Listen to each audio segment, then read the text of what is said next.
ഒരു സവാള കഷ്ണങ്ങളായി മുറിച്ചത്, 1/2 ടീസ്പൂൺ മഞ്ഞൾപ്പൊടി ഇട്ടതിന് ശേഷം 3/4 ടീസ്പൂൺ മുളക് പൊടി, അതുപോലെ ഒരു 3/4 ടീസ്പൂൺ മല്ലിപ്പൊടി, അതുപോലെ ഒരു 3/4 ടീസ്പൂൺ കുരുമുളക് പൊടി. ഇതിനി അരച്ചുകൊണ്ട് വരാം. നല്ല മഷി പോലെ അരച്ചുകൊണ്ട് വരാം. ഇത് ഞാൻ ഇവിടെ അരച്ചുകൊണ്ട് വന്നിട്ടുണ്ട്. ഇവിടെ 1/2 കിലോ ചിക്കൻ ഇതുപോലെ ചെറിയ കഷ്ണങ്ങളാക്കി വെച്ചിട്ടുണ്ട്. അതിലേക്ക് ഈ അരപ്പിട്ട് പുരട്ടിയെടുക്കാം.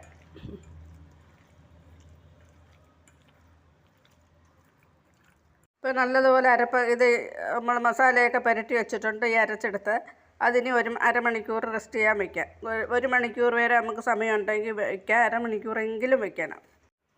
റെസ്റ്റ് ചെയ്യാൻ വെച്ചിരുന്ന ചിക്കൻ ഇപ്പോൾ അരമണിക്കൂറായിട്ടുണ്ട്. അത് നമുക്കൊരു കുക്കറിലേക്ക് തട്ടിയിട്ട്, കുക്കറിൻ്റെ അടപ്പ് വെച്ചല്ല അടയ്ക്കുന്നത്, അല്ലാതെ സാധാ അടപ്പ് വെച്ച് അടച്ച് വേവിക്കാം. ഒരു പാൻ അടുപ്പത്തേക്ക് വെച്ച് അതിനകത്ത് 2 ടേബിൾ സ്പൂൺ എണ്ണ ഒഴിച്ചിട്ടുണ്ട്. വെണ്ണ ഒഴിച്ചാലും വലിയ ടേസ്റ്റ് ആയിരിക്കും. ഇതിപ്പോൾ ഞാൻ സൺഫ്ലവർ ഓയിലാണ് ഒഴിച്ചിരിക്കുന്നത്. അതിൻ്റെ അകത്ത് ഗ്രാമ്പൂ ഇട്ട് 3 ഗ്രാമ്പുമാണ് ഇട്ടിരിക്കുന്നത്. ഇനി അതിലേക്ക് ഇഞ്ചി വെളുത്തുള്ളി ഇട്ട് കൊടുക്കാം.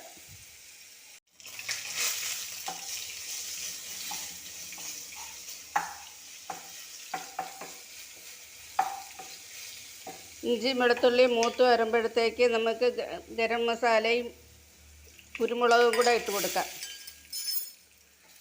ഇത് ചെറുതായിട്ട് മൂത്ത് വരുമ്പോഴത്തേക്ക് കറിവേപ്പില ഇട്ട് കൊടുക്കാം.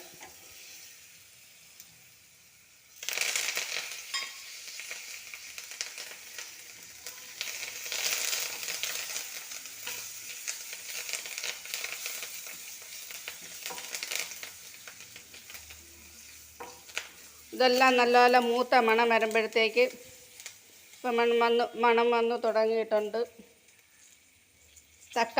ഒരു തക്കാളി അരച്ച് വെച്ചിരിക്കുന്നത് അതിലേക്ക് ഒഴിച്ചു കൊടുക്കാം.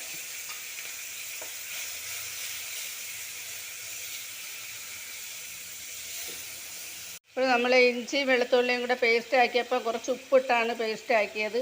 ഇനി ബാക്കി ആവശ്യത്തിനുള്ള ഉപ്പ് നമുക്ക് ഇതിലേക്ക് ഇട്ട് കൊടുക്കാം. അപ്പോൾ ഈ തക്കാളി ഈ മസാല എല്ലാം നല്ലതുപോലെ മൊരിഞ്ഞു വന്നിട്ടുണ്ട്. അപ്പോൾ നമ്മൾ പകുതി വേവിച്ച് വെച്ചിരിക്കുന്ന, പകുതിയല്ല 3/4 ഭാഗം വേവിച്ച് വെച്ചിരിക്കുന്ന ചിക്കൻ ഇതിലേക്ക് തട്ടി കൊടുക്കാം. ഇതിനകത്ത് കുറച്ച് വെള്ളവും കൂടെ ഒഴിച്ച് നല്ലതുപോലെ വേവിച്ചെടുക്കാം.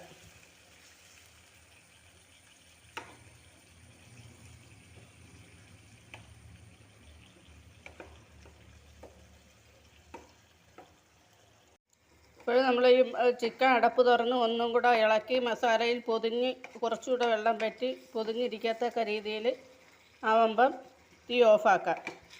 ഇനി വീണ്ടും ഒന്ന് അടച്ച് വേവിച്ച് കൊടുക്കുക. ഇപ്പോൾ തന്നെ മസാലയിലൊക്കെ പൊതിഞ്ഞിട്ടുണ്ട്.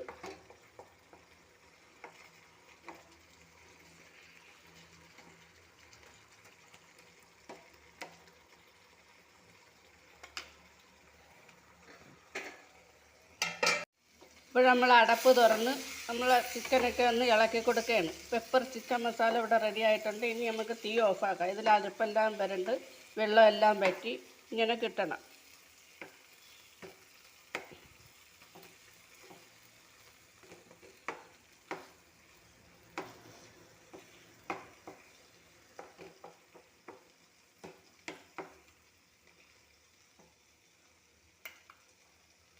ഈ തീ ഓഫാക്കി പാത്രത്തിലേക്ക് വിളമ്പാം. ഇപ്പോൾ നമ്മൾ പെപ്പർ ചിക്കൻ മസാല ഇവിടെ റെഡി ആയിരിക്കുകയാണ്. എപ്പോഴും ഒരേ രീതിക്ക് കറി ഉണ്ടാക്കി കഴിച്ച് മടുത്തവർക്കായിട്ട് നല്ലൊരു ചിക്കൻ മസാലയാണ് ഇത്. പെപ്പർ ചിക്കൻ മസാല എല്ലാവർക്കും തയ്യാറാക്കി നോക്കാം.